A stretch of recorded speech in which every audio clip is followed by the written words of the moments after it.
Welcome to Feats and Fables. Oy, rough night already. The 5th edition Dungeons & Dragons streaming game just for adventurers like you.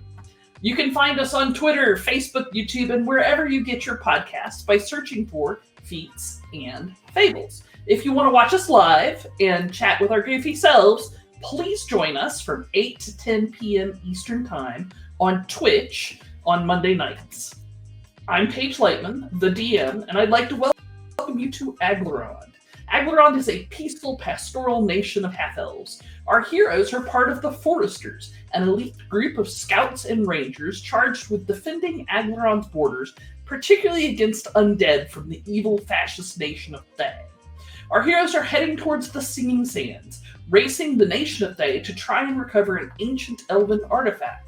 The Red Wizards of Thay wish to warp the artifact to their own evil ends. Currently, the heroes are in the mountains of eastern Aglarond at a dwarven settlement to seek their aid in finding the shortcut to the Singing Sands. Previously on Feats and Fables, the champions escaped the ogre settlement as the dwarves attacked. Upon their triumphant return to Boulder Hall, the heroes were hailed as clanmates for life, treated to a feast, and given dwarven craft armor as a thank you. So let's meet our heroes.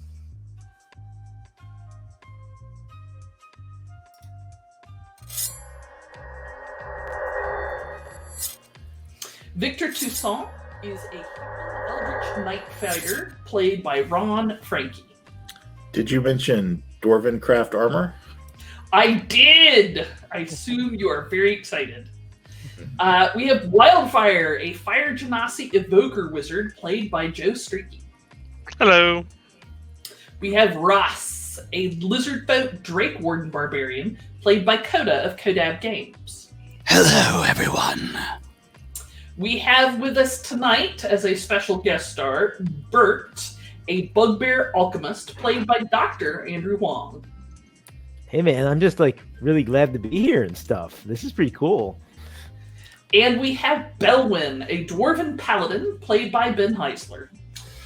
Alright, it's a good thing you all came down to Boulder Hall. We're going to have a great time together.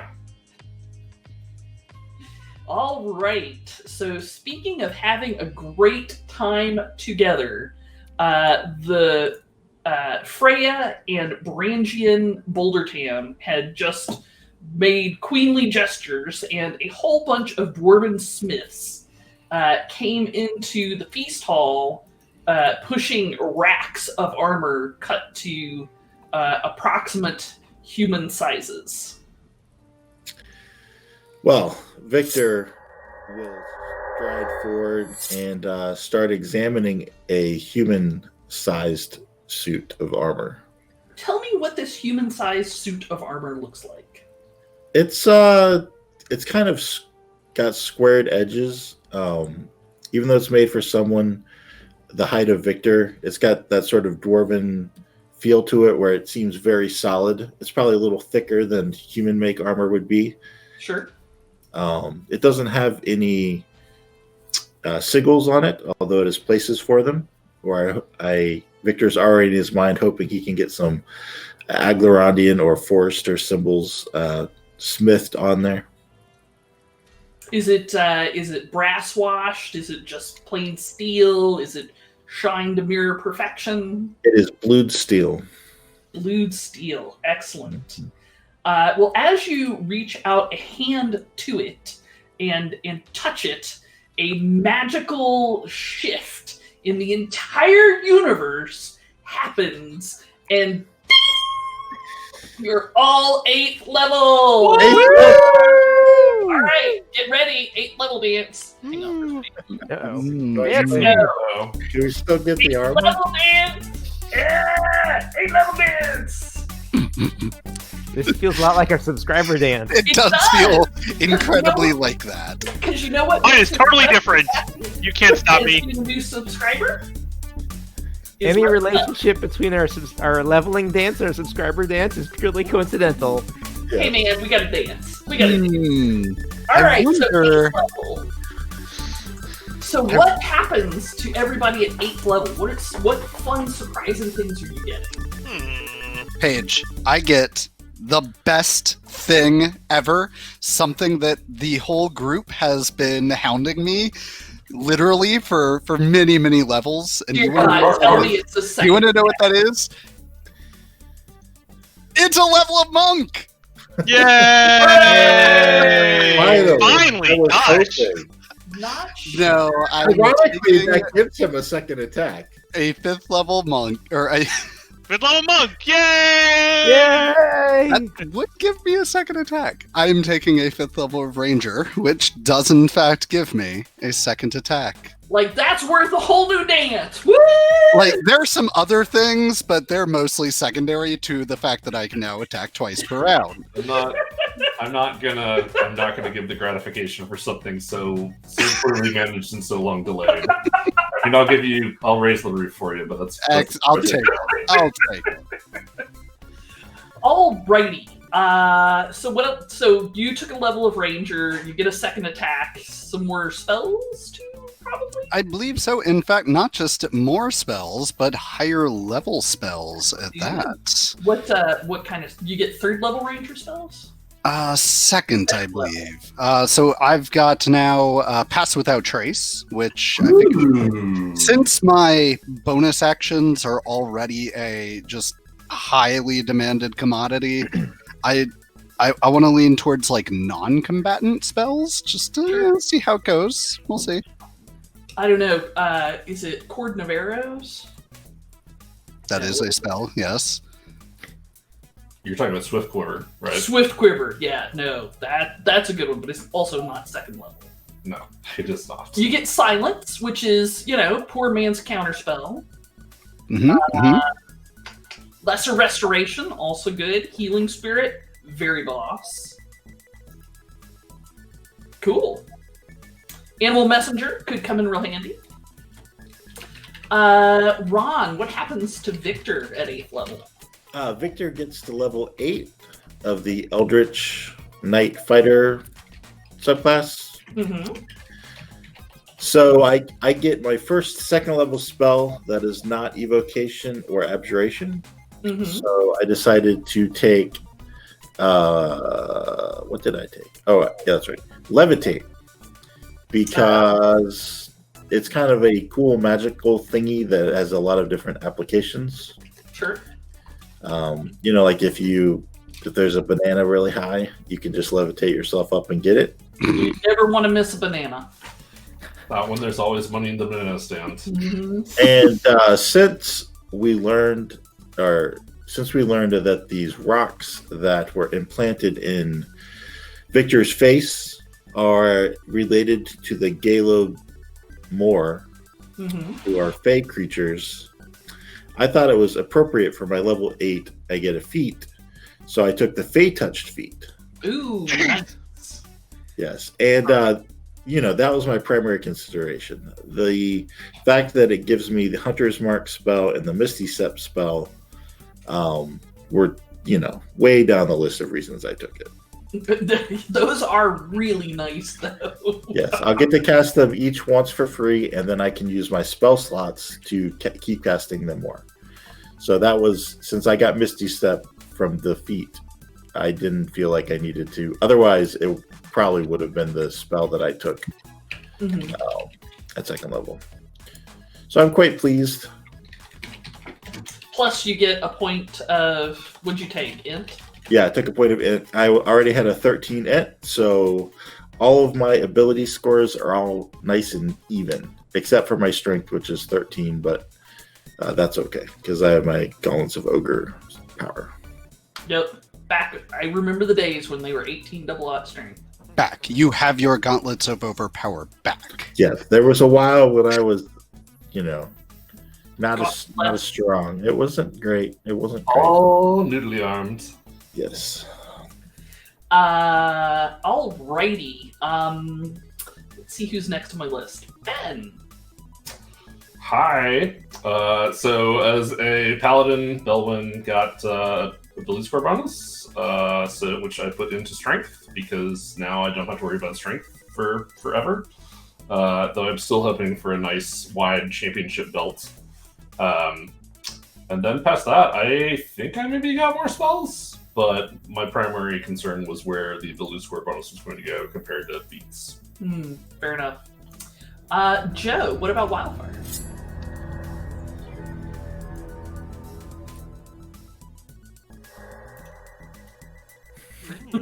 Joe is looking Sorry, at his... the thing made a noise because Kurgosh subscribed, and so I was trying to figure out what that noise was. Woohoo! Subscription dance! We got the Kurgosh with the tier 1 sub. Kurgosh, thank you for the 3 months. Give me a 3 K! months? What? Woo!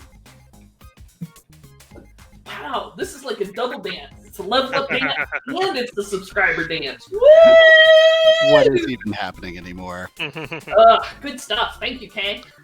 So Wildfire took some more delicious int, setting his int finally to 20. Yep. And he picked up the spells Summon Construct and Wall of Fire. Summon Construct. Oh, Tasha. Mhm. Andrew, I don't know that Bert is going to be with us very long, but I don't even know what happens to an 8th level alchemist. Listen, I mean, first of all, Bert's feeling very lucky indeed. Sure. Let's just make that clear. And Like, you know, are we talking 3 times a session lucky? yeah, he's the kind of groovy kind of guy that you want to keep around because he's so damn lucky.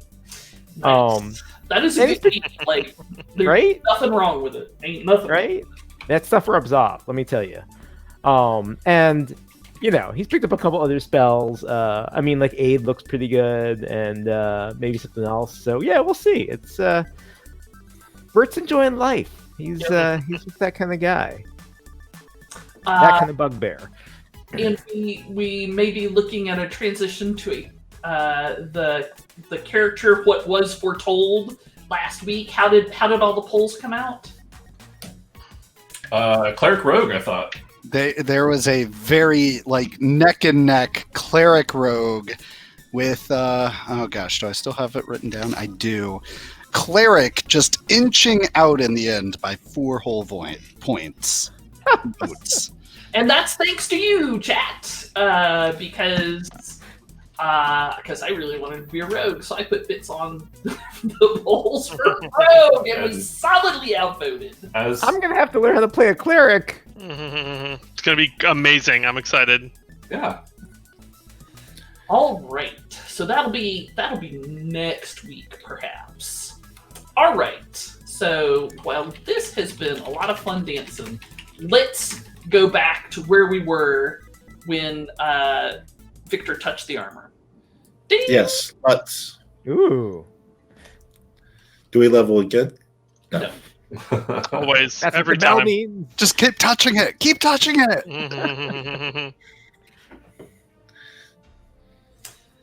So as you look at that, one of the dwarves comes over and she says, that's pretty good armor. My grandma made it. We've been looking for a potential buyer for it, but I can't think of anyone nicer for it to go to than you, Sonny.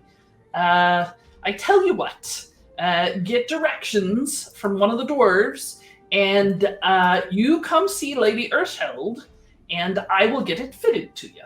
Ooh. I appreciate it, good dwarf. I will wear it in the service of Aglaron.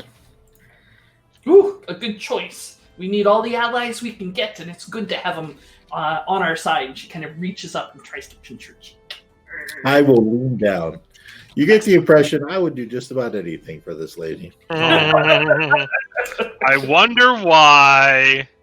And you notice, well, some of you notice, it's potential that people have noticed that, oh shit. All right, passive perception and passive insight. That just all changed, didn't it? I mean, Not really. well, I mean, you do have 2 other characters to add in that I'm not sure if you had in there before. So, That's Belwyn. Yeah, so I have taken to heart that nothing good happens out of the paladin seeing anything. So I have a 10-10. Good for you. Very nice. It's easy to be a stick in the mud when you don't know what is going on. That is true. Bert, I'm a princess, not a stick in the mud. it's true. Passive perception, passive insight. Bert's a very chill 9/9. That Wow. is a paladin perception. Yeah. Say high five. Wildfire. Right? Bruh. 10-10. Ross, 15-15. I am now a 16 perception and a 16 insight. Wow. Nothing gets past you. Victor, 11-11. Yep, 11-11.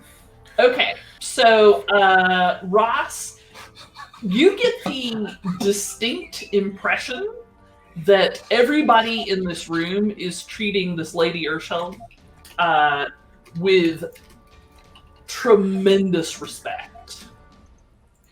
Like she is some sort of village elder shaman.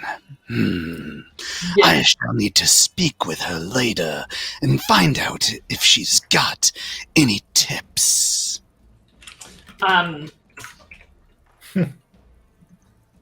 Ben, you know a thing too, but I'm going to send that to you privately. Ooh, a ninja notes. Secrets! Yes. Paige, you can't keep secrets from our viewers. Mm, Keeping them awful. from us is one thing, but think of the viewers. Won't anyone think of the children? Okay, in your Google messages there, Heisler. Oh, Lord, no. I didn't know where I could send it to you that not everybody else would see it. You can just use Whisper the and roll honor 20. You could Oh, I have literally hand him a paper note. I mean, like, you got lots of options. I have fucked up the chat commands in Roll20 so many times that I am so gun shy. I am in the same boat. I have some characters that I send frequent ninja notes to in other games, and it is always text messages because that way there's zero chance Yep. of someone else getting it. Yep. Okay, so Lady Urseld pats Victor on the knee and says, yes, definitely come by. Everybody knows where I am. Anything else you want to do, Victor? No, I will take down the directions and head there after we finish settling. I think maybe I could give Ross some advice. I believe you were looking at maybe some of the armor, Ross. I mean, did they roll out a bunch of them or just that one piece? No, they rolled out like 20 different suits of armor, and some of it is like leather and studded leather and scale and plate and full plate and barding, and like it's a whole mixed bag. You do not see like a studded loincloth or anything. Then I'm just going to start with that. So I wait, mean, among the armor, is there barding for Goose? Sure. that's weird that they've just got barding specifically for a guard trig, but No. I'll take it. No, this is sure. Oh, okay. Yeah, it was clear. It's clearly barding meant for like a war dog, like a gnome would ride. Sure. Don't take this away from me. That's what Sylvia was getting them to do the whole time. Other Which than Sylvia was getting them to do the whole time. yes. It's true. Plus, there was something about a tunnel or something. I don't know. Yeah. Did So- Go ahead. I didn't know if there's any half plate with like swamp symbols all over it or something. Why would Yes. I want something as heavy as this? I mean, you're the one that spent a significant amount of your formative years training how to use it. But heavy armor like this, I would sink into the marshes. Not to mention, I would not have the mobility I would need on the battlefield. Wildfire takes a dagger out of his vest and throws it at the half plate, and it strikes the half plate and then falls to the ground. And Wildfire says, "That's why." Because you can throw a dagger at me, is Wildfire going to betray me? Here, I pick up a piece of the half plate. Here, punch my face, and I put the half plate in front of my face. I do not want to punch your face. Ugh, you're the worst at armor. Put the armor on, you monster. He really seems kind of wigged out. I'm glad you didn't punch him in the face. I will try it.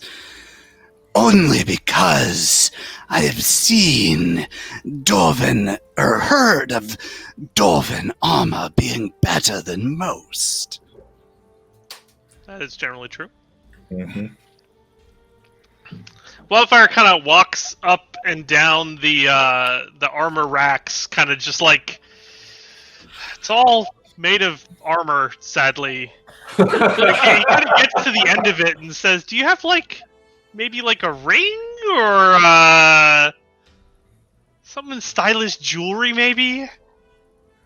The dwarven boy standing at the end of it looks at you blankly for a moment, and then it twigs. He's like, "Oh, you're a wizard, right? Yes, I And am. you're the kind of wizard who don't know how to wear armor, right?" Gosh no.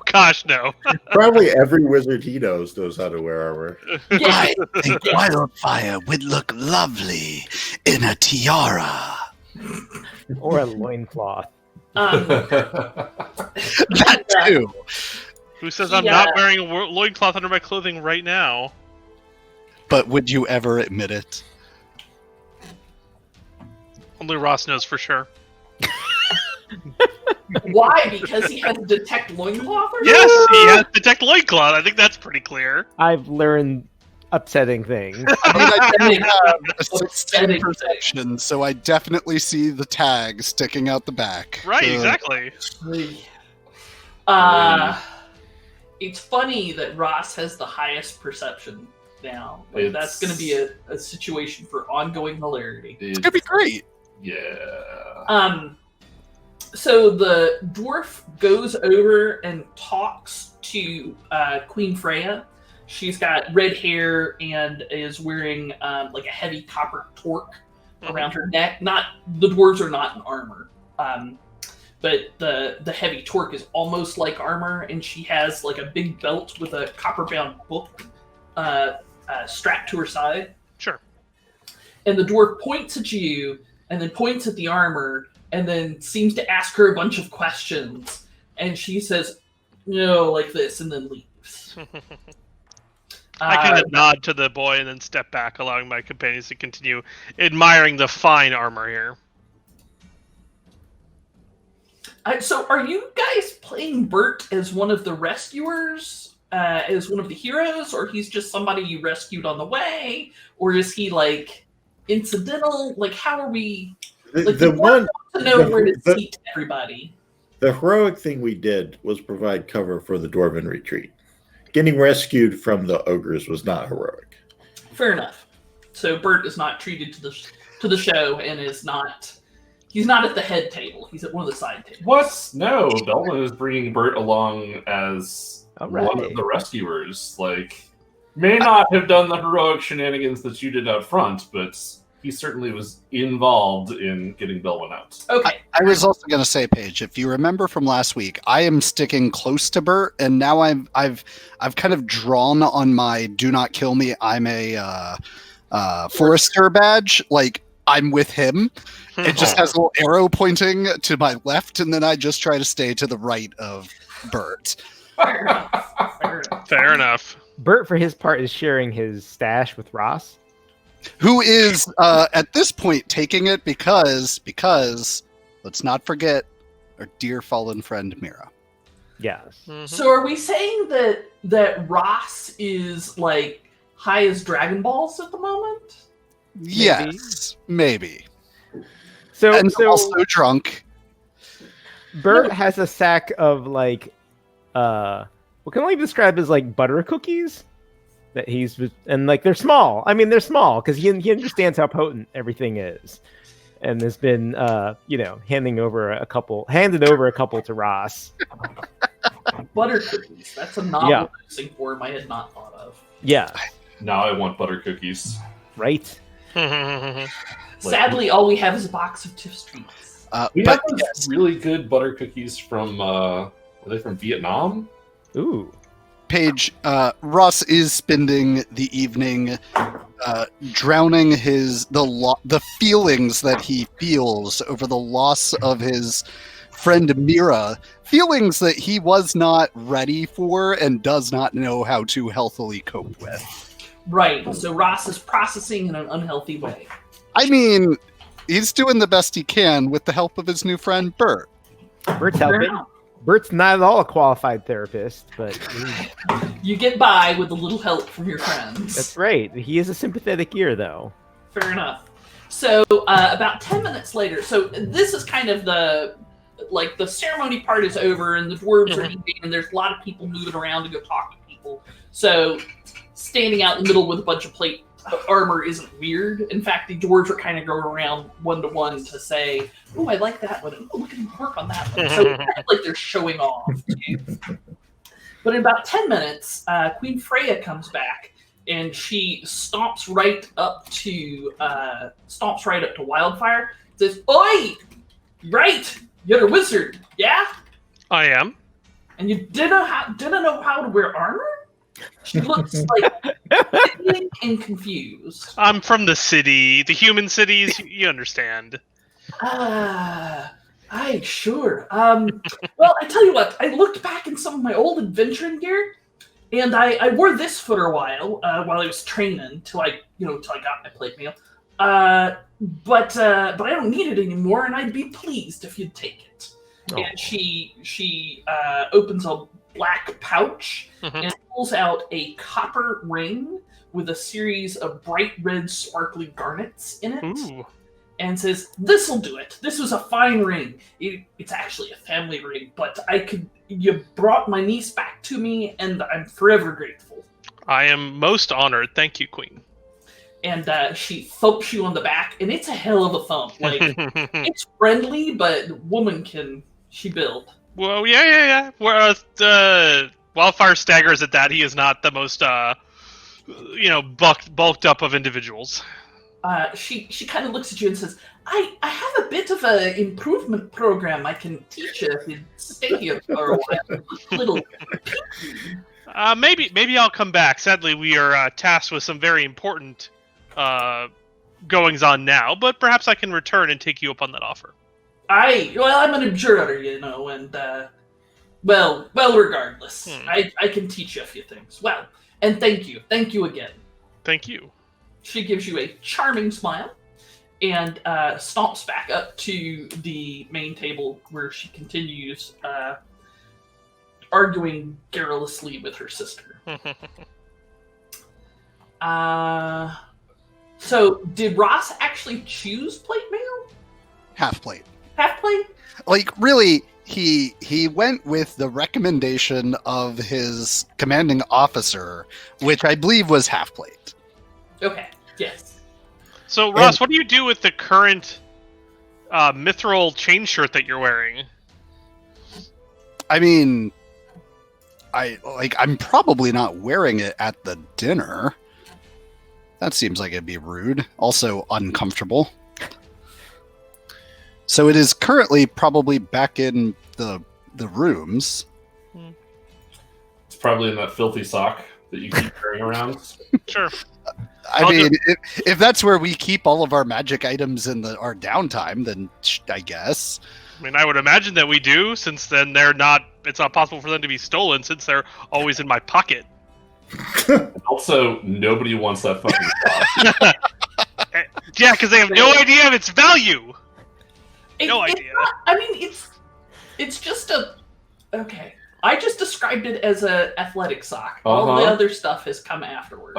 A crusty athletic sock. I did not describe it as such. With a patch on the heel. I did describe a patch on it. With a whole lot of stains. I did not describe that.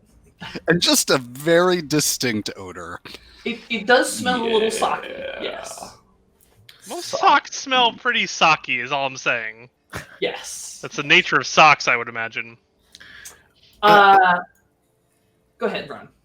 I'll try and get Ross, have him work with a dwarf expert armorer that can kind of talk him through the pros and cons of not being naked in battle. No, let's be fair. Like, Victor, It's kind of like describing color to a blind person. Like, I'm not sure it'll translate. like Yeah, but- Victor tries to get me into full plate, right? Like I think we can all agree. Half plate.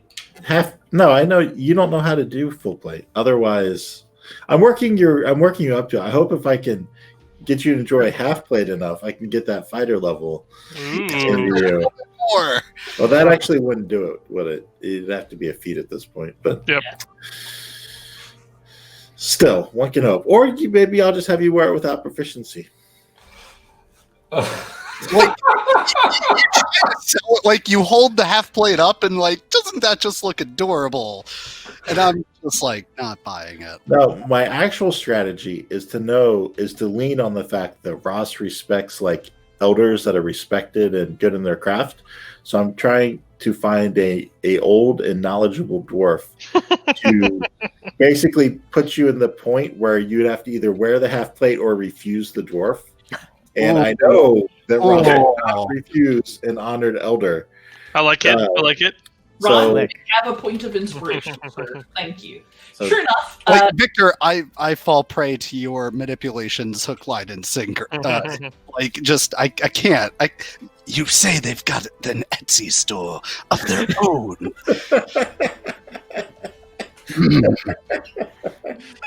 From one small business owner to another. They do really care about it. It's like it's homemade, man, locally sourced, Organic, organic. GMO free. Fine, I Not a guess. single, traditional Not a cultural s- craftsman. not a single GMO in any of that plate mail. That is guaranteed. Correct. So yes, I will end up with some half plate. But there is some MMO magically modified organism.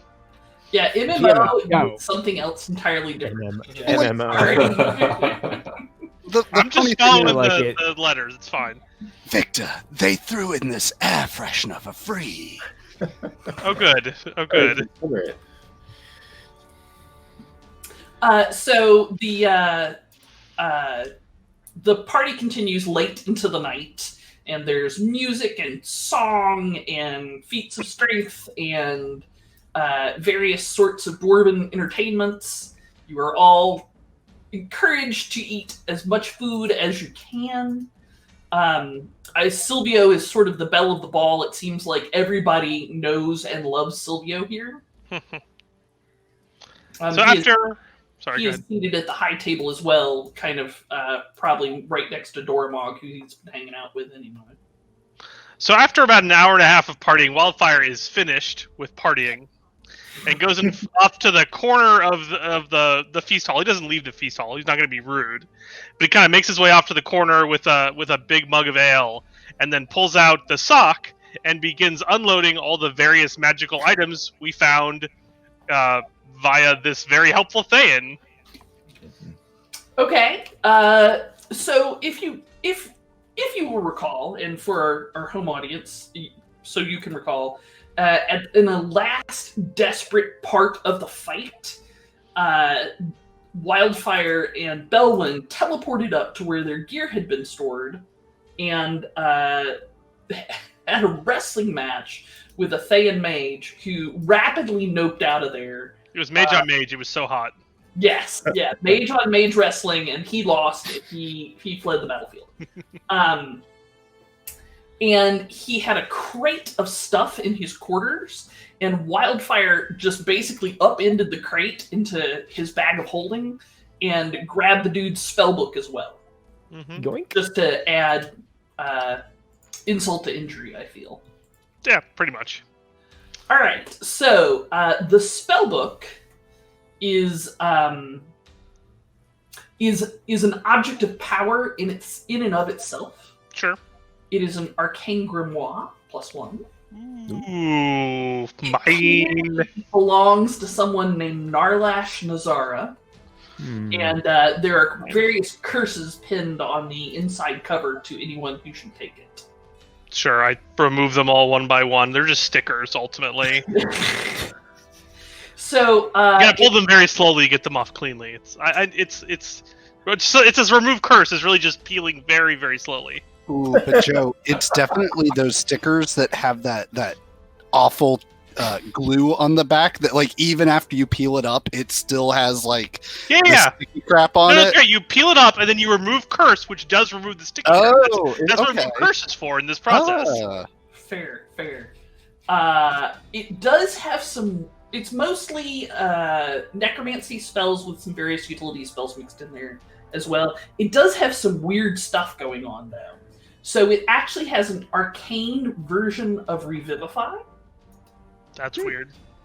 Which is a Thayan variant of the spell, which you feel like may have certain riders on it, and it will require some time researching it to fully understand them. Yeah, I'm not worried about that right now. Sure.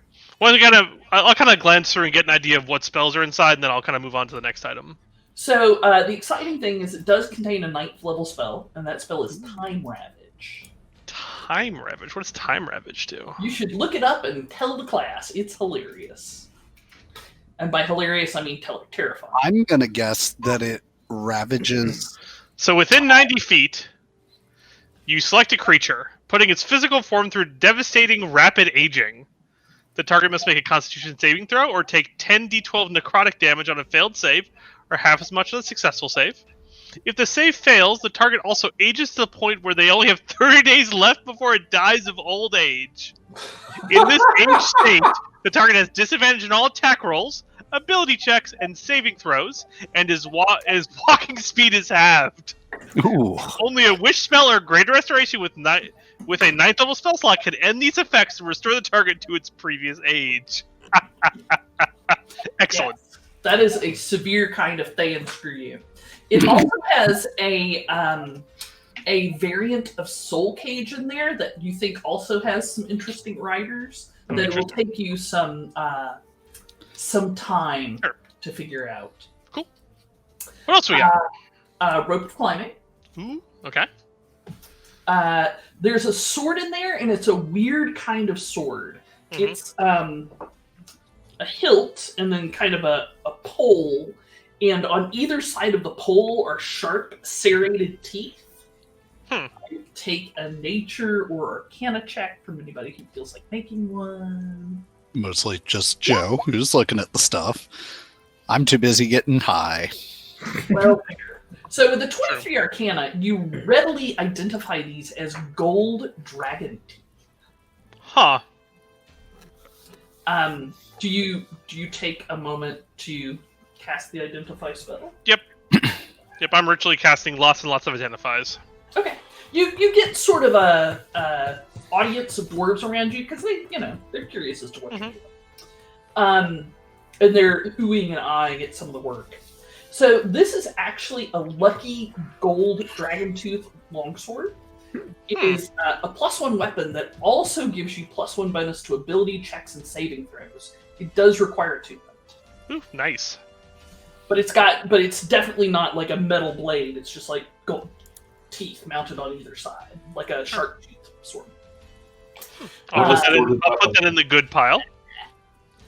There is a thin gold chain collar.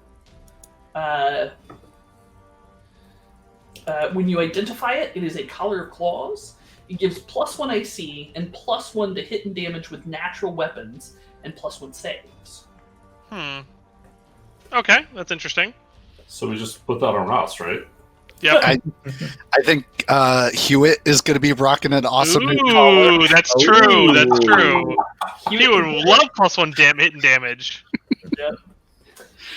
You find a pearl of power. It Excellent. is a black, oily, colored pearl. Nice. You find a pair of lenses. They have the lenses itself are black and look like they are completely opaque. Okay. And it has leather cowling around the lenses to keep any light from getting towards your eyes. And you identify those as goggles of night. Ooh, goggles of night. Excellent. You find a ring of resistance. Okay. There's also a sword of life stealing, and it is engraved up and down with undead icons and Thean insignia. I'm sure that's fine. I'm Just sure put that's that fine. one back in the bag. That goes in the bad pile. Sure. And then you find a whole chunk of magical arrows. You find some +1s, a few +2s, and some that do fire or frost damage. Ooh, excellent. Any currency? Yes, you find about 5,000 GP worth of like small gems and trade bars. Like they're all in very high denominations, so it doesn't take up much room. Excellent.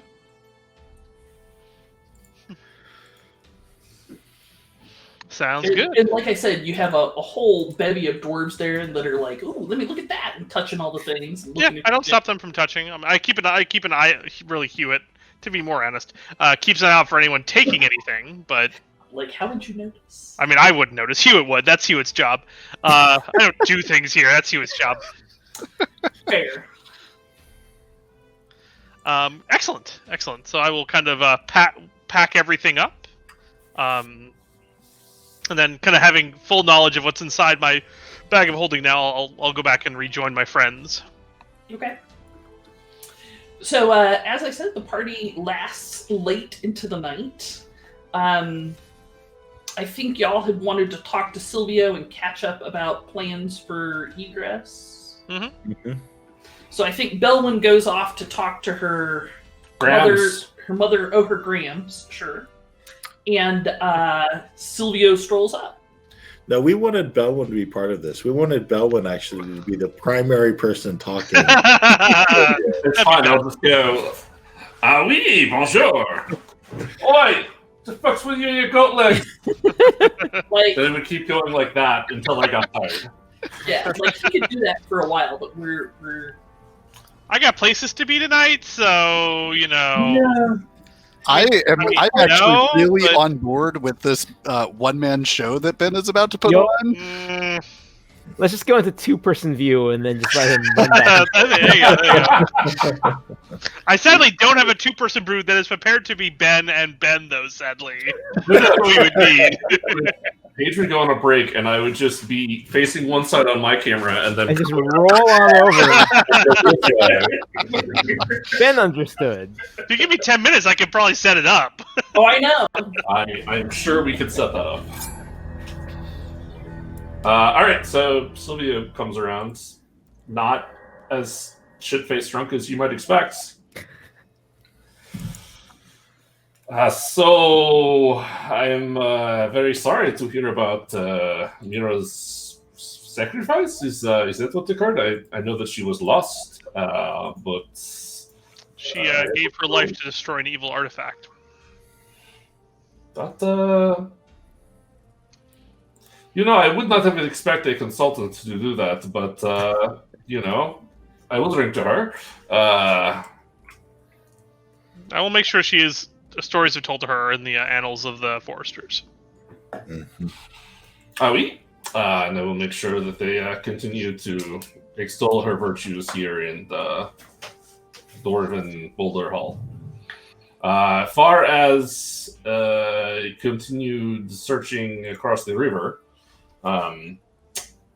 I have discussed quite a bit, mostly about making sure that the armor that you received was going to be fitting for all of you, in addition to Goose. That took a lot of time, but I also was able to fit in a little bit about how we would get through the tunnels, and from there, as I spoke of last time a bit, when you first arrived, they are willing to, especially now that you have returned the princess, they are excited to let us use the tunnels, and by excited, treat that more as begrudgingly accepting. But also, as I said last time, in order for any of us to use said things, they expect that we'll want to come back through it. They want to have someone to help further relations if this is going to be a thing, to stay here. So are you planning on staying then? That is up to Mon Capitan. Victor? I mean, you're the obvious choice. We'd hate to lose you going into the Singing Sands, but, you know. I mean, like, if we're playing that game... I mean, you have a bugbear now. This should be perfectly fine. They are well adapted to sandy environments. What game? Is this how I do it? Yes, excellent, Ross. That means you're not it. What are we doing? I think we're winning at a game, Bert. Oh, nice. Oh, oui. So it is up to you if you would like me to stay here. As I said, you will likely be coming back through the same tunnels. We will see each other up on the far side. I will still be a forester and maintain relations and make sure that you are able to get back. And if you need other assistance while you're out there, or if we need to send reinforcements, it would be easiest to have someone here in order to have those communications go back and forth. Very well. I'm planning on... When we leave here, I was planning on preparing sending, so I can certainly send you nightly reports, assuming I have the spell slot to spare. Oui. In addition to that, some of the mages in the Queen's Court have such similar powers, so I can, once I gain information from you, I can request the services to be sent on to Clarendar or wherever it needs to go. I am a little worried that without you, our mission might be in jeopardy with just the three of us. I say, turning from the captain to Wildfire. I see there are 4 of you.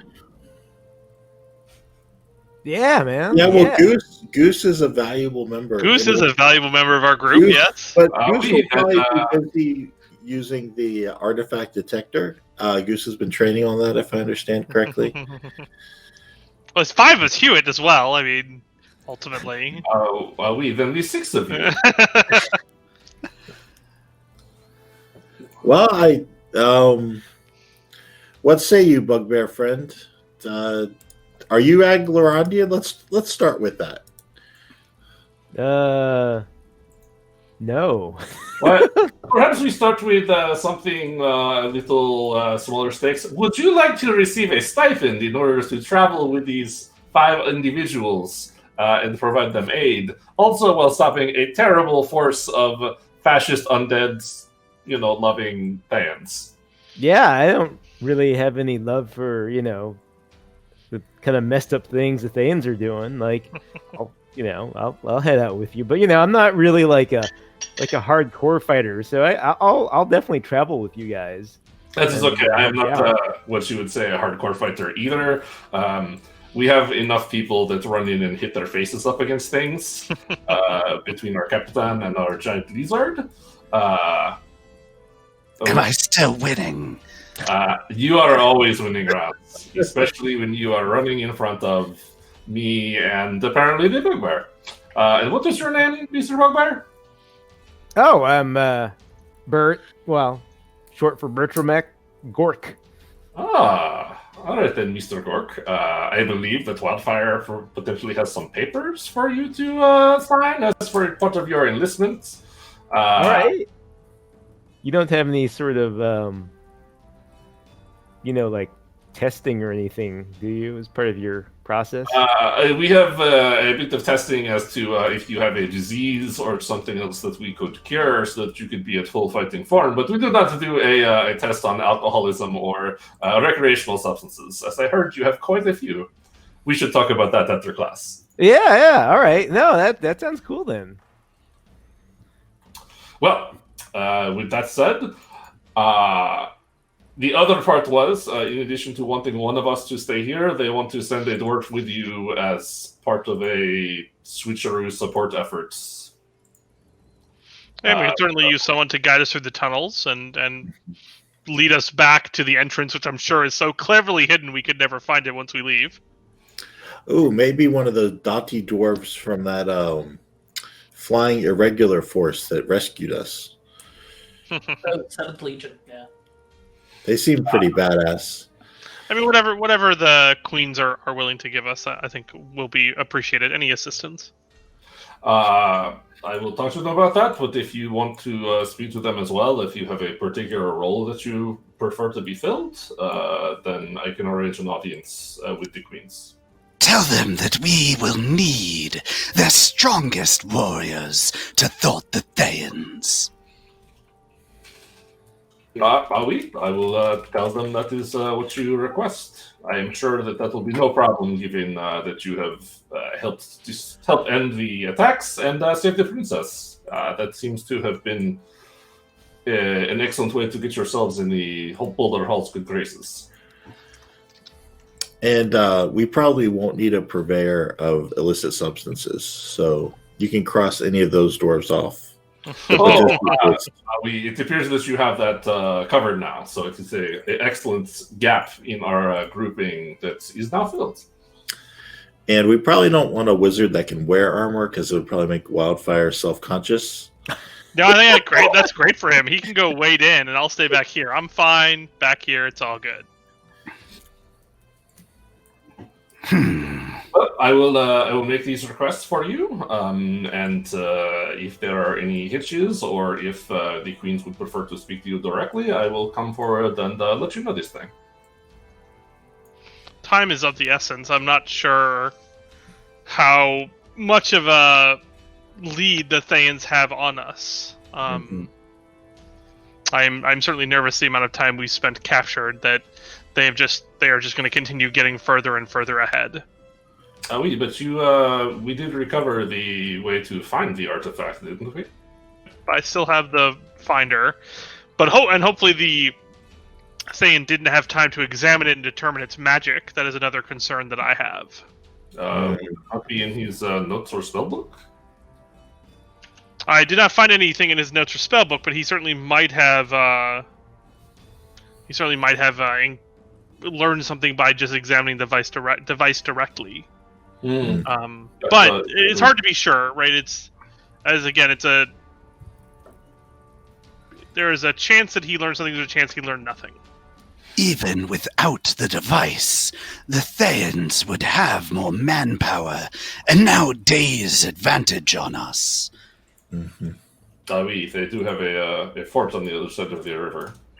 In that case, I assume that you'll want to leave first thing tomorrow, in which part it may be best for you to have an audience with the queens. I would take a little bit of time for me to arrange for things to occur. Very well. Yes, I think that would probably be best.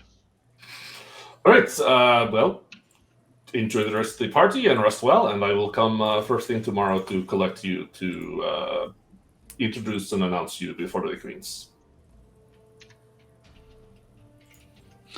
Sounds good. I've got a fitting to get to, and I will head down the tunnels.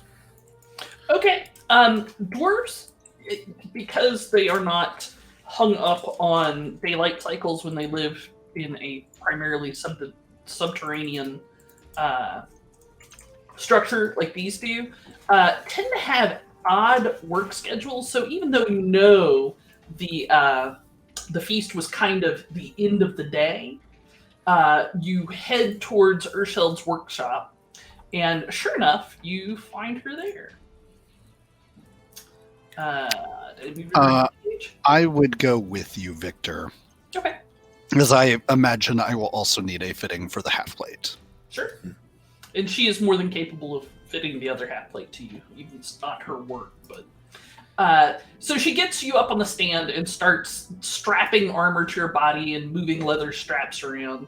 And she is a very pleasant, quite old dwarven woman who has a wry sense of humor, and says, "So you're with the group that wants to take the northern tunnel, I hear." Yeah, we're hoping to escape the eyes of the Thayans, at least for a while. She spits on the ground when you mention the Thayans. I will nod. So you realize, though, that that tunnel is basically a back door into Boulder Hall, yes?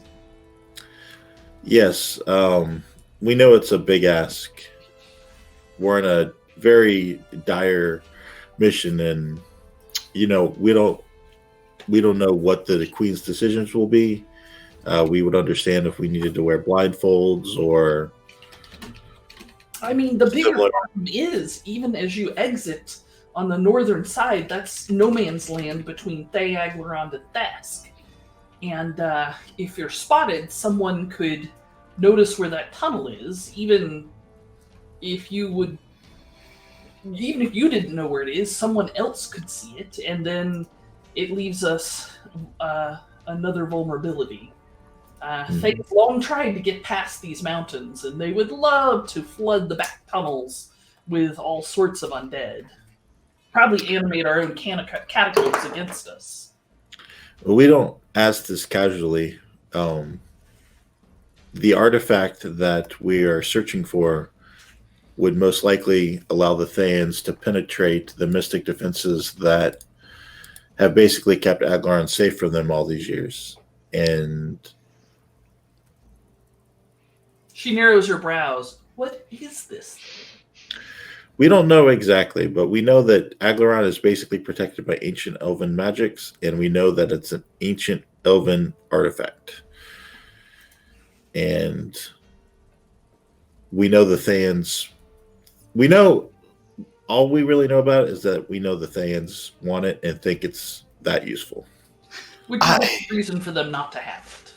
I have been working with the Foresters for merely a short time, but in that time they have shown that they are honorable warriors. I am sure that if Thayans were to invade via tunnels or otherwise, that they would be more than happy to answer the call to help defend the tunnels of the dwarves. Oh, that I'm sure of. The Foresters have always been good allies to us. But once the secret is out, Yeah, it might be more practical just to collapse it as we leave. Better safe than sorry. we keep watches there for that particular thing. She looks at Victor. She spends a few minutes strapping you into the plate mail and moving straps around and getting the leather straps straight type and changing out one set of buckles for another one that seems to match better. And she says, "This is dangerous, huh?" Wearing armor? No. Going to find this thing. Wearing armor's the safest thing you could do. Yeah, like you said, the Sing Sands are no man's land, and if any, it's really Thayan territory, if thinly populated by Thayans. But it's probably the most dangerous thing our squad's ever done, and we fought a black dragon. Why are you doing it then? Everybody I care about's an Aglarond. If this will keep him safe, it's worth it.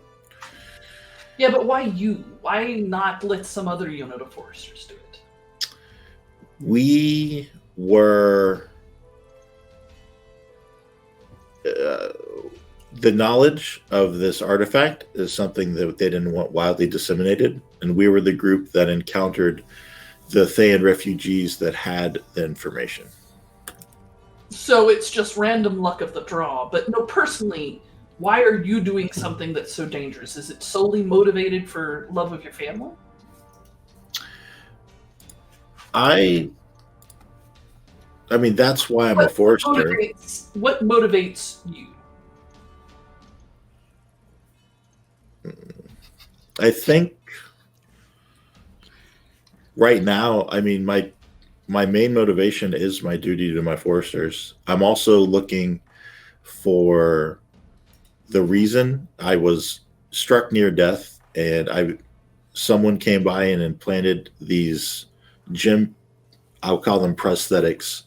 I don't know if it's the best word for them, and basically gave me a second lease on life. And to be quite frank, made me a much more powerful individual.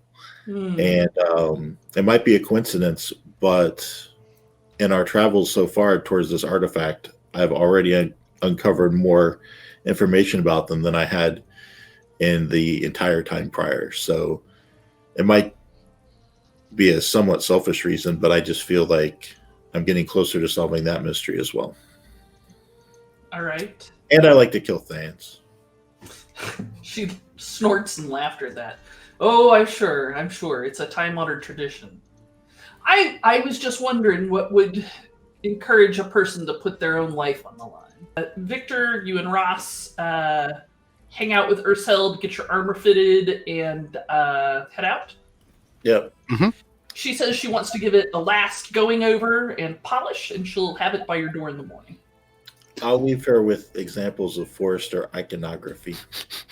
Like, Oh! it's pretty great because once Ross gets the armor on, like it is just like You are. Let's not downplay dwarven craftsmanship, hand fitted to. Oh, it's not the craftsmanship that's the problem. It's like a cat walking with tinfoil on their paws. A little bit. Yeah. I mean, considering the medium armor you probably trained with was like alligator skulls strapped on with, I don't know, Fishing line. fishing line. This should be like butter. Yeah, I mean, it could breathe though. also, bold of you to assume that he had much of any training in medium armor before. I mean, It says it on his character sheet. It does say it on his character sheet. That doesn't mean that there's anything more than here, put this on. All right, move around some. Great, you're done. You don't need that anymore. It was the half-hour refresher course. Right? Yes. It was not the 40-hour Haswapper course. It was the 30-minute refresher. Yeah. Bert will hang out, with them as they're getting fitted for this armor because he's just kind of fascinated by this whole process. Sure. And when she asks why they're doing this, Bert will kind of casually slip in there like, oh yeah, and like, one of the things that I thought was pretty neat about this bunch coming and saving me was like, well, it kind of reminded me of like when my whole family was like enslaved by the hobgoblins up in the mountains. Kind of a bad time. They really held their families hostage and made us go like raid local villages. Until this one day, this whole like pretty big pack of, I guess, adventurers, right? Like that's kind of what you are, even though you're rangers and all, right? But like you go out there and you do things. Anyway, a whole pack of them came up to really just murder us, the whole village. But one of them kind of figured out that like it was the hobgoblins, like making us do stuff, and they actually they came in and they freed us. It was crazy. We all thought we were gonna die because they really they set this crazy ambush. I can't even go into it because I totally I was like a kid, so it was just chaos and stuff like that. But ever since then, I really, I don't know. I just look out for the people who are trying to help. So it's kind of why I'm hanging out with these dudes. That's the truth. And as it so happens, it's oft times that the other humanoids in the mountains are less raiders than they appear. Most of them are motivated by simple hunger. Russ will very awkwardly trunch his way over to Bert and kind of put a hand on your shoulder. There are many instances in my tribe's history of adventurers laying waste to the lizard folk clans of my swamps. But I have found in my travels that they are not all as hasty to judge those that look like us. Yeah, that's good. I'm glad to hear it, man, because it's kind of a rough world out there. Give Victor and Wildfire a chance. If you show them that you've got the Forester's best interest in mind, I am sure they will warm up to you in no time. Oh, I mean, I kind of get the feeling they kind of declined to leave me in that mud pit, so that was nice. It's a good start. I agree. It wasn't mud. Big pit. What was it? Poop. It must be poop. It was poop, wasn't it? I got it. It was mostly poop. It I've was- got some bad news for you, Bert. It wasn't mud. No, that was It a was Georgia Clay. It was awful. poor choice of material to make a mask out of then. Ross kind of gets like this weird grin on his snout. Yes. All right, so everybody retreats to their rooms and has a pleasant, safe, deep sleep with no weird dreams.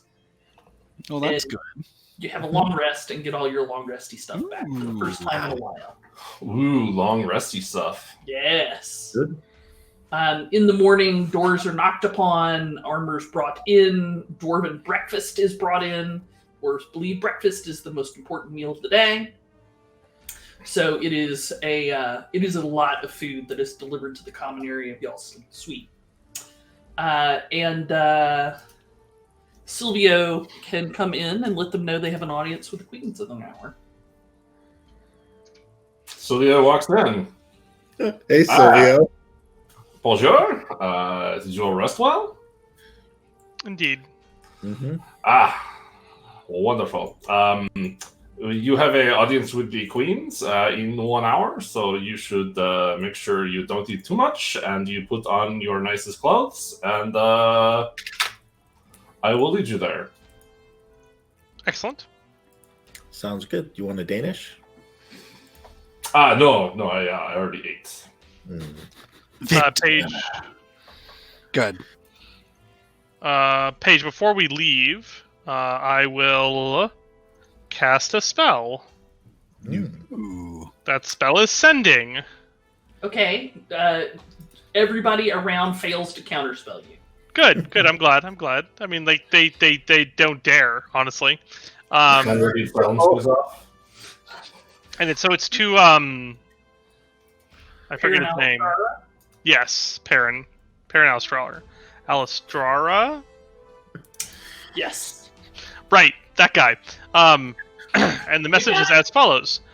Mira has died, giving her life to destroy the Cauldron of Rebirth. She died honorably. Silvio is staying with dwarves as representative of the Foresters. Okay. You forgot to include you may respond to this message. That was all 25 words, my friend. Perrin Yeah. is fully aware that he can respond to this message. He is an adventurer. I mean, like, he can blunder at me if he wants to blunder at me. It's fine. Wait, what? Who? Huh? It's fine. I think he's a little bit more careful-minded than that. But we'll learn together in just a sec. And can answer. Okay, so now I got to come up with 25 words. Yep. While you're thinking about that page, Victor, should we wear our new armor to their court? Yeah, if we leave a little early, we should be able to swing by the workshop and see if it's What's ready. outside your door? If we don't leave early, we can probably just pick it up like I it's think- DoorDash. I mean, dwarves tend to. I think it would show her great honor by wearing her gift to the meeting. Here, you help me, Ross, I'll help you. Get used to it. This is going to be our morning from now on. Armor delivery, does that mean it's work staff? Yes, exactly. Ross has never put armor on somebody else before. I mean, this is like you turn around. I start at the bottom with the bottom belt buckle, work my way up. I have faith in you, Ross. Victory. You are very good with leather, though, so I don't think the buckles and stuff are going to throw you. So And like it is fun. Like, look at this detail work. I spend equally as much time admiring the detail work on the craftsmanship as I do actually helping you don it. that makes sense. This is pretty gorgeous armor we just got. Did you see the embroidery? Or would it be embroidery on leather? Probably not technically. Embossing? It's embossing, I think, is the right Did word. you see the embossing on the leather? It's forestry symbols all the way around. Well, that's incredible. Man, they must have in just that short amount of time. Although, knowing dwarves, they might have like a 300-year-old forestry symbol leather that they just kept in a drawer for this time. Yes, the But, armor is very impressive for both of you. You look very well in it. Ron, yours armor and Victor's armor and Ross's armor not only have forester symbols on them, both of the symbols, or both of the sets of armors, have a stylized version of a cracked cauldron, and the insignia of the Dwarven Army's 7th Legion Special Forces, because that's who you rescue. That's pretty cool. Maybe we should. I don't think we have a unit symbol. Maybe we should take the cracked cauldron as our unit symbol. Yeah, I think that would be a great honor to Mira. I love that idea. I think we should do it. All right, consider it done. Oh man, I was really hoping we'd do a mud horn. I mean, sure. I'm glad that we decided against that. All right. All right. You get a sending back from Perrin. Mira is a hero. Undead attacks continue unabated. Thay is pissed. Return artifact to Sunglade. Elves involved. Sending again soon. Wow. Huh. The foresters have been under near continuous attack from the undead since we've left. Thay is apparently relatively active. Perrin wants us to take the artifact once we retrieve it to the Sunglade, as opposed to back to home base, which is somewhat unusual. And the elves are involved in some way in this. So just as a reminder to people who aren't as steeped in the lore and history of Aglarond. Lore. Yes. Fortress Blerindar, where the campaign started, is here. Y'all are somewhere about like right here. Just on the kind of northish end of the Strivar Pass. Singing Sands are up here. So Emek is a fortress that used to be Aglarondian, but has been taken over by Thay. Mm-hmm. Fortress Dantalion is across the river and is in constant battle with it. This is the Sunglade. It is a huge open area of the Yearwood that is sacred to many elves. Ooh, did I take you with me? Yes. Yeah. Mm-hmm. Yeah, you did. I'm still hearing the music from the other page. It's very weird. Roll 20, you so silly. I was about to say, the only music I want to hear out of the page is right here. Aww. He's so sweet. All right, so you are brought to the throne room. Yes, this is the right version. You are brought to the throne room, and you see Queens Brangian and Freya, who seem quite pleased to meet you. You are greeted warmly, given additional pints of dwarven ale, if you don't have one in hand and want one still. And Freya, in her usual bold manner. So both of the queens are definitely in late middle age. Their hair has started to gray, though they still seem to be just as powerful and vibrant as they ever were. And Freya comes over in her usual bullish manner and says, "So, you want to use the tunnels we have running under the river to get to the Singing Sands to fuck up Thay, yeah?" Indeed. So the problem with that being, if Thay finds that back tunnel, it's going to be pure bad for the dwarves. If you do grant us use of it, it might be prudent to simply collapse it after we exit.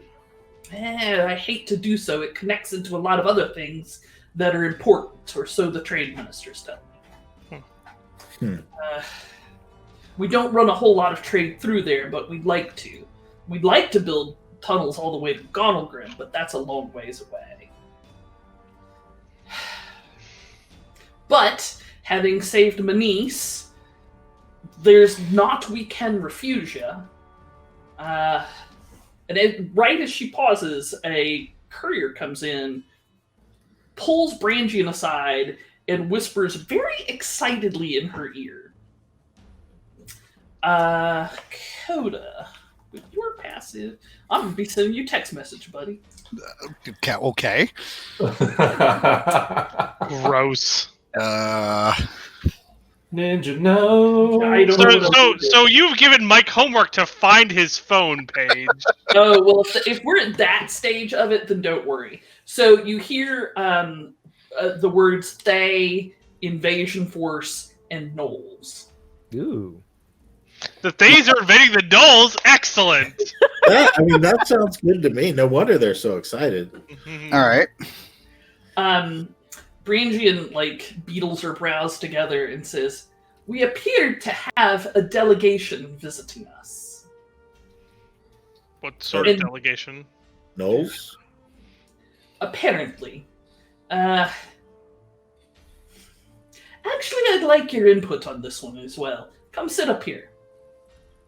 And she gestures you to more seats up on the high area of the room where the thrones are. Chunk, chunk, chunk, chunk. Okay. It's Ross, getting smoother. Ross, you don't have to say chunk every time you take a step. Soon Ross will forget that he needs to act awkwardly. That's just him transitioning into a habituation. It's fine. I mean, out of all of us, you wake up every morning in scales, so you would think another layer wouldn't throw you that much. You'd think that. But the thing is, that's like telling somebody that when they're fighting with a sunblade, they don't go. You just can't do it. They have to. It is not powered by the sound effects, I guarantee it. But Unless it is. You get me. Ben, you get me. It's true. So a cadre of heavily armed and armored dwarves who look about like long-tailed cats in a room full of rocking chairs stride in full battle dress, and in the middle of their group are two gnolls. Now, before we talk to the gnolls, would you perhaps like to tell the audience about gnolls in the page verse as opposed to what they might have read in any monster manuals? Sure. Excellent. I dig this gnoll music. Excellent. Yes, excellent point, Ron. You may have a point of inspiration. So, dear listener, gnolls. I would like to point out that Volothamp Godarn, author of Volo's Guide to Monsters, is an incompetent boob. Seconded. Yes. Anybody who's ever met Volo knows he's an incompetent boob. As seen in the hidden season 1 of our podcast. Yes. And while Volo has written a treatise on what he thinks is going on with gnolls in the Forgotten Realms in Volo's Guide to Monsters, he's wrong. He's just flat out wrong. He's a colonizer and he doesn't know shit. In fact, there are a non-zero number of gnolls trying to find him and give them a piece of their minds. In the Forgotten Realms, as I see them, there are no evil races, because that's racist. We don't do that here. And to wit, gnolls are not undeniably evil in every respect. In Volo's Guide, they're presented more like sharks, where all they do is they run around and they eat things to fill up their bellies. Crazy. However, in my version of the Forgotten Realms, I prefer to take a more nuanced view of these humanoids, and in fact, all humanoids, so that none of them are considered irredeemably evil. Now, there are certainly things out there that are irredeemably evil, like some undead, demons, devils, infernals, the Loths. But humanoid races as a whole can span the whole panoply of alignment options. Is that sufficient, Ron, you think? Yeah, they're not land sharks, basically. They are not. They have their own culture, they have music, they have their own gods.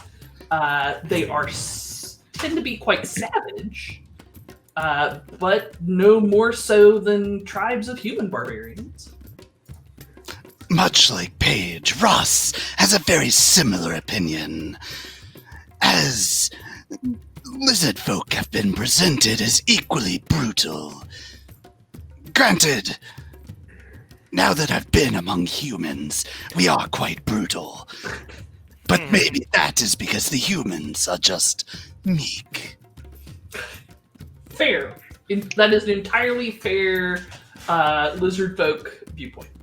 So, 2 gnolls are brought in. They are unarmed. You don't think they probably came that way, but no gnoll is ever truly unarmed. They all still have teeth and claws. And one of them comes forward a bit, and it's like all the dwarven spears are like at them. And the gnoll stops and takes a knee, and in a rough, growling voice says, "Queens of Boulder Hall, I come to you to ask for aid for my tribe." You can drop a pin in the throne room. Like, nobody's moving. Of all the things that it looks like the queens might have expected the gnolls to say, that's not like in the first 500 choices or so. Brangian clears her throat and says, "Yes, well, I'm Brangian Bouldertam. This is my sister, Freya Bouldertam. We're the Queens of Boulder Hall. Who do I have the pleasure of addressing?" The gnoll stays on a knee and says, "My name's Yafini, and that's Sarashal. We're runners from the Wise Sun tribe." And as the gnolls continue to explain, apparently the Wise Sun tribe is one that has been entirely moved into Thayan lands. And the gnolls say that the Thayans have their matriarchs basically held hostage, and that the Wise Sun, among some of the other gnoll clans, wants to leave Thay and is tired of being used essentially as cannon fodder in their wars. They also point out that they think Thay is gearing up for something serious, and the gnolls want out.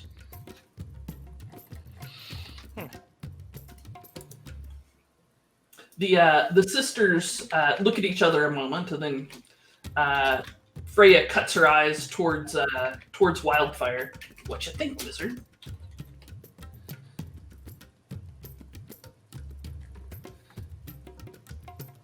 How did you discover they're coming? They showed up at the front gate and surrendered.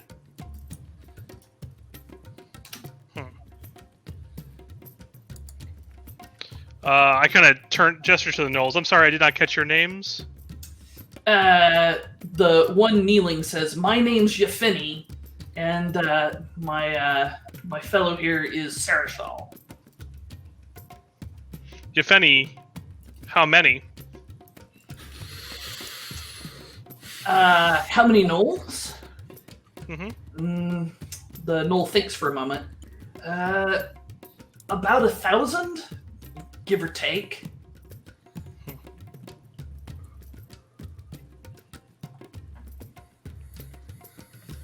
I think we should do it.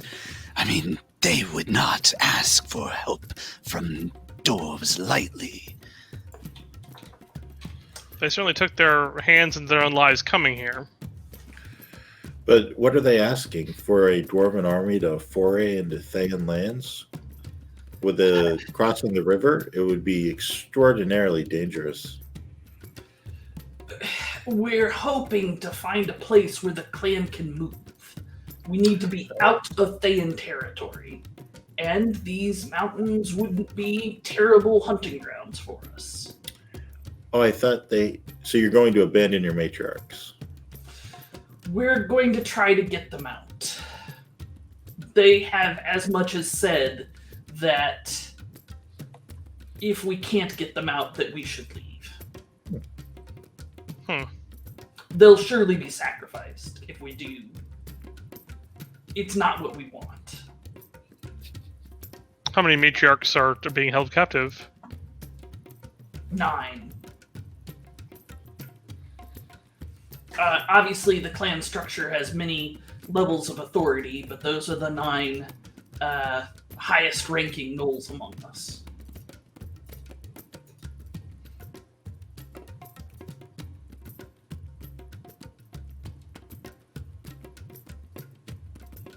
The gnoll who has gotten on a knee to talk to the queens still remains kneeling. Sarashal, the other one, is just kind of standing there and looks like they're kind of taking it all in. I mean, I think offering them asylum is definitely the right thing to do. It would probably take a while, but Aglarond has a program as well. If this would be too many people to live in the Dwarven lands, some of them could probably be moved into Aglarond as well. Euphony turns their head and kind of cocks an ear at you and says, "We daren't move into Aglarond. We'll be hunted down for skins at that point." Well, there would need to be some diplomacy involved, but this man here, and I point at Ross, is a honorable member of the Aglarond Foresters, and he hasn't been killed on sight yet. So I think things might be a little bit different than you were told, or than you could gather from so far away. We haven't had people in this area either for intelligence or diplomacy in several generations. We know mostly only what Thay tells us. Then those are probably lies. From what I've seen of the Aglarondians, they are willing to talk. But there will be stipulations, of that you can be assured. If your tribe were to break their rules, there would be fair punishment, but they would offer you refuge, I am sure. Euphony looks over their shoulder at Sarashal, and Sarashal just kind of shrugs. Freya says, look, Brangian, we could maybe set them up against the orcs. Brangian thinks about that.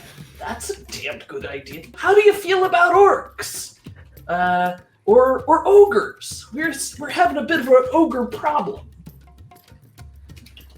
And the other gnoll, Sarashal, chuckles in a low growl and says, "They can be quite tasty." Nice. Well, Victor, if it's any value, I think we should help. We should help in what way? Communicate with Aglarond? What do you need? The gnolls look at each other. That was clearly not one of the questions they were prepared to answer. I'm not sure. I'd have to go back and talk to one of the matriarchs to get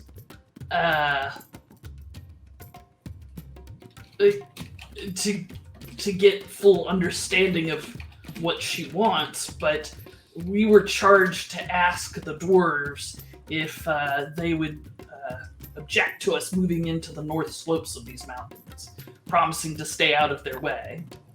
And, milady, if you have a ogre problem, we're happy to participate in the solution of that as well.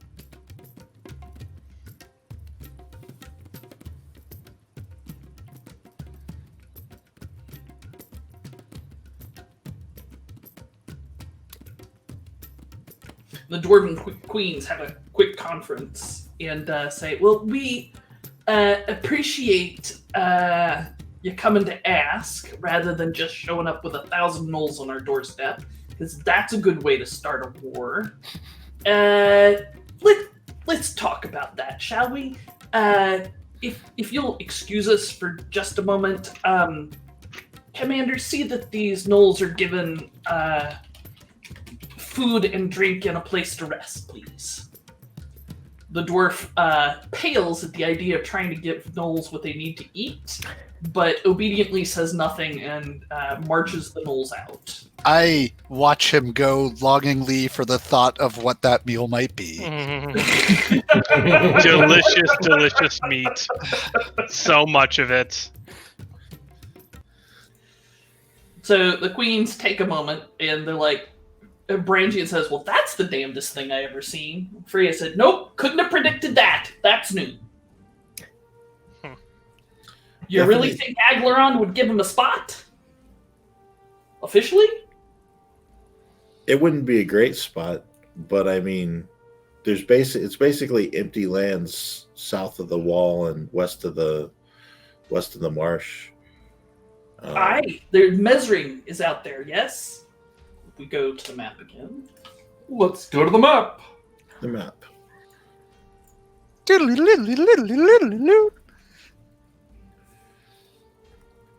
So just technically, this land over here, wrong layer. This land over here technically belongs to Thesk. The Thayan border is technically around here, and this part of land on maps where they draw things is Aglaron's. Nailed it. Yeah. Yes. In practice, Emek is held by Thay, and this area is pretty heavily patrolled by Thayan forces. Sure. But having said that, this area of Aglaron, like south of the mountains and north of the Yearwood right here, there's not much going on. Sure. Are there any other humanoid races, or otherwise, who live kind of at the foothills of the mountains there, or is it just like? I mean, there's dwarves, orcs, bugbears, Sure. hobgoblins, goblins, some giants. Like the mountains are peopled by various humanoids who Sure. could not get along with the people in Aglaron. Sure. Smattering of folks. Yeah. Well, I'm sure they'll be very pleased to have 1,000 gnolls show up. 1,000 hungry gnolls. Yeah. But What about the mountain range?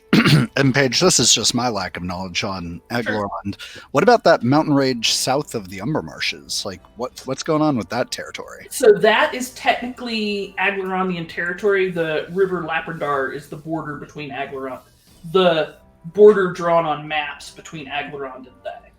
I mean, we had a mission that took us into those mountains, I think, while we were level 2. Is that pretty much just wildlands?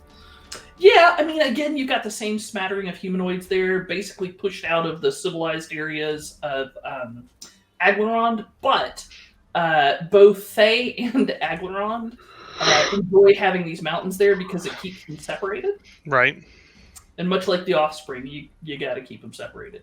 But, like, the city of Escalante here is a frequent subject of attacks from Thay.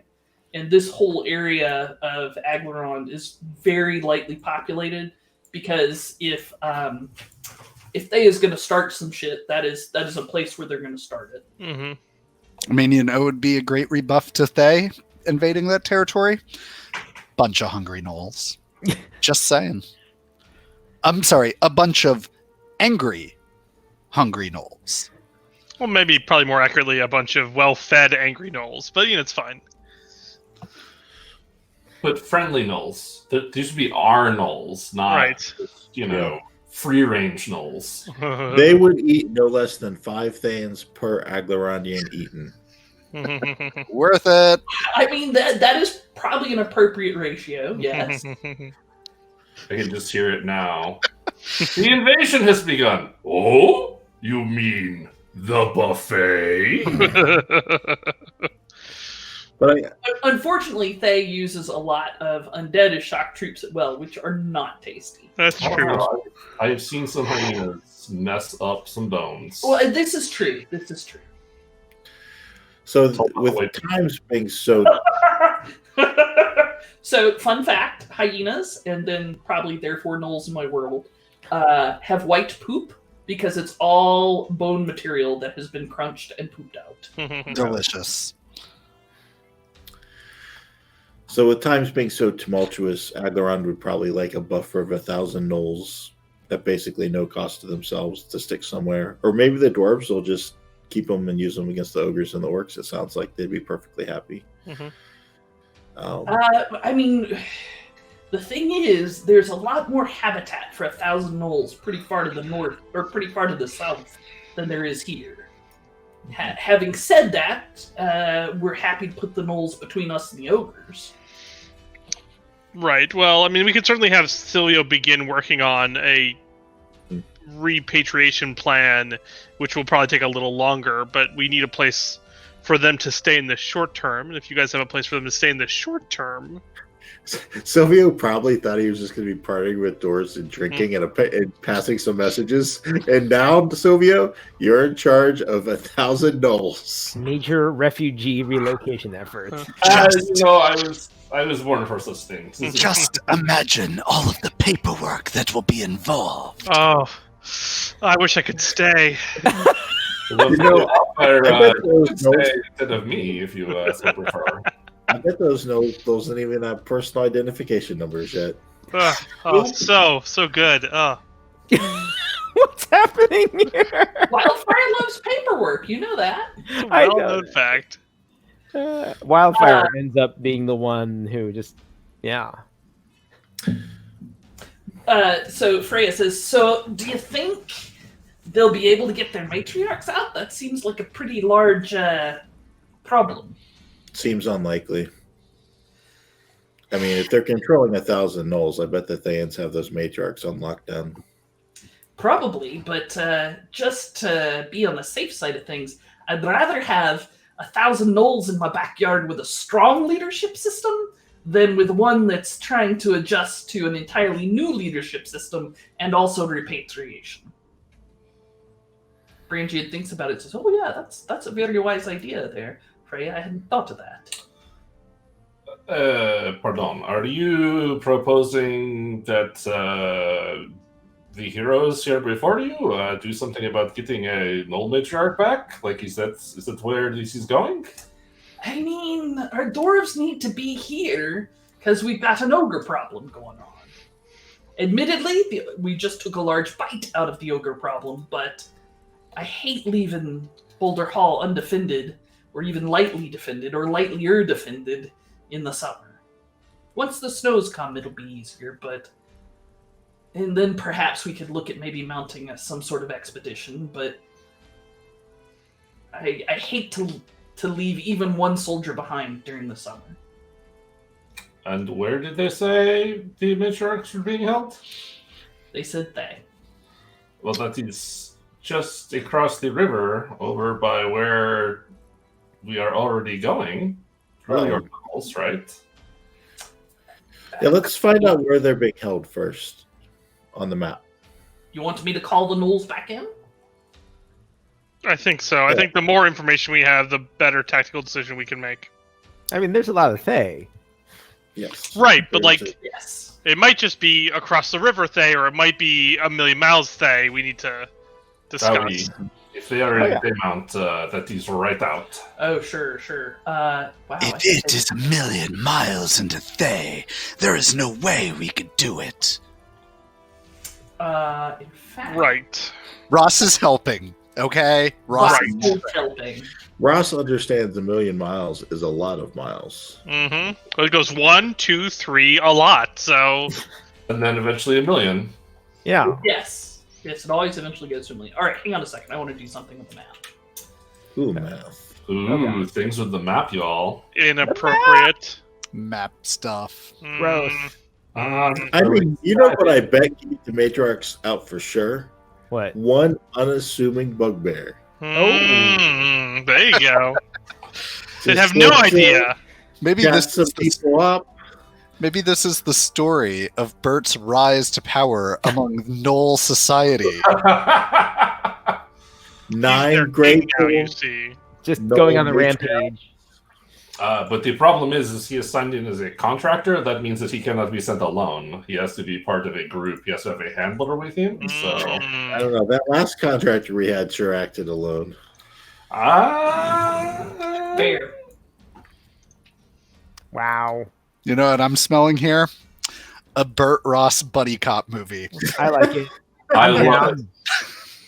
You've got real personal reasons to go into this. Which one of you is Tango and which one of you is Cash? Though? It's so hard. Like, I think I'm the straight-laced one of the group, and you're just the relaxed one that's just going with it. That's curious in its own right, actually. Because I don't know. neither of you are old enough to be Murtog, so I think I'd rate Bert's chances significantly higher without Ross.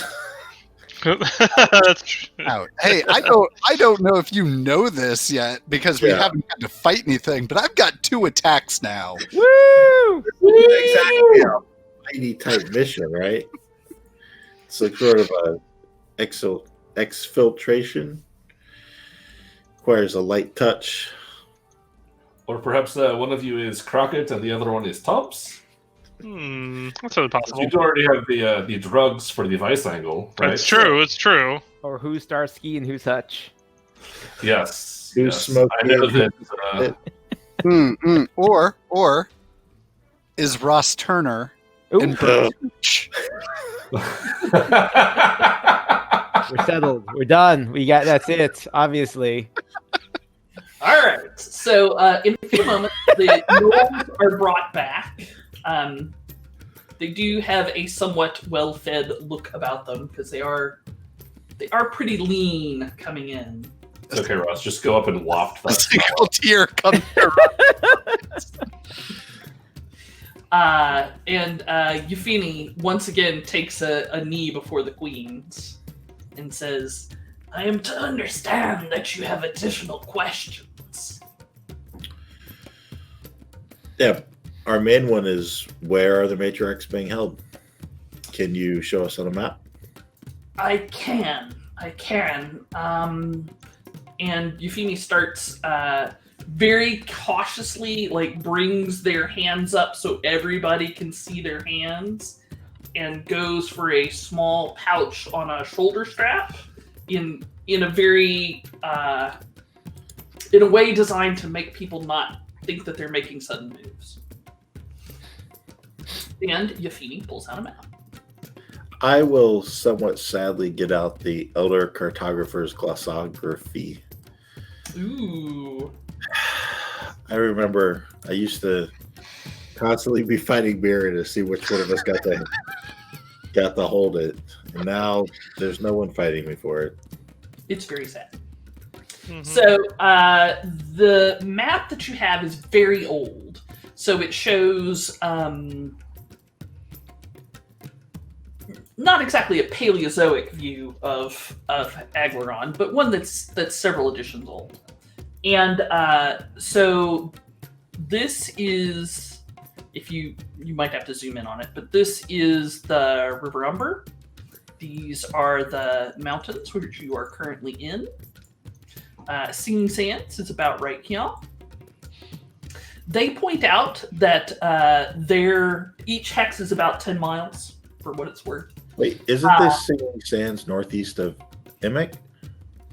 Yes, you're right. It's more like right here. The mountains are in the wrong place. They point out that their clan lives in an area about 30 miles east of Nethjet. So over here. Definitely in Thayan territory, but definitely in no man's land. That's west of Nethjet. I meant west, clearly. Okay. So, how far is the area that they're talking about compared to the Singing Sands where we need to go? So they are from. Like, it sounds like to me we go from like here across the river, and then either here or here. The scaling based is on- not set up very well on this map because I just made it. Mhm. But Singing Sands is like right here. Okay. And we're where now? Sorry. We're at the edge. Probably like Or- right. Or more No. importantly, where does the tunnel lead out of? Rather. So Well, they're not going to tunnel- tell the Knolls that. Well, no, but we can have this discussion once the Knolls are back away, because like the big question, at least for me now, admittedly, I'm staying here, so it's great for me. But the question is, does the tunnel let out closer towards where the Knolls are, or closer to the Singing Sands? So the dark blue line is the river.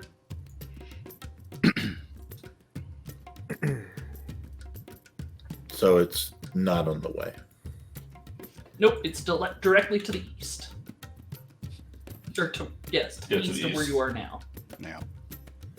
So where are they being held? Are they being held like? I want to get some information from them about like where they're being held. Like, what does their encampment look like in essence? Right, I would assume they're being held in some kind of encampment. Yes, it's the ruins of an old city, and there's a Thayan enchanter named Thazar Ashira, who keeps the clan matriarchs under her enchantment. Another question, Paige. What is the terrain like in that area? Savannah. Okay. Kind of rocky. Some areas of sparse grass, some areas of thick grass, a few trees, but not very many. Okay. How appropriate.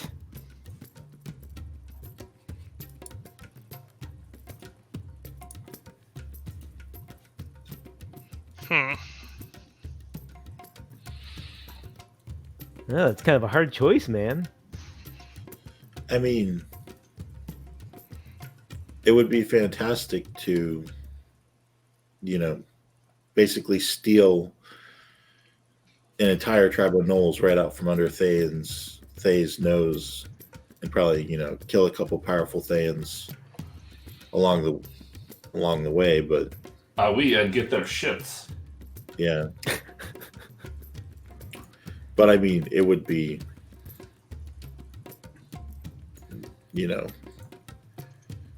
our missions has to come first, and this isn't a small detour we're talking about. It is a pity we do not know more about the artifact and what would need to be done with it once either side got it. If the Thay need to return it to their kingdom to perform dark magics, there might still be an opportunity to thwart that. Well, we know when we find the artifact, we need to bring it to the Sunglade. Well, luckily,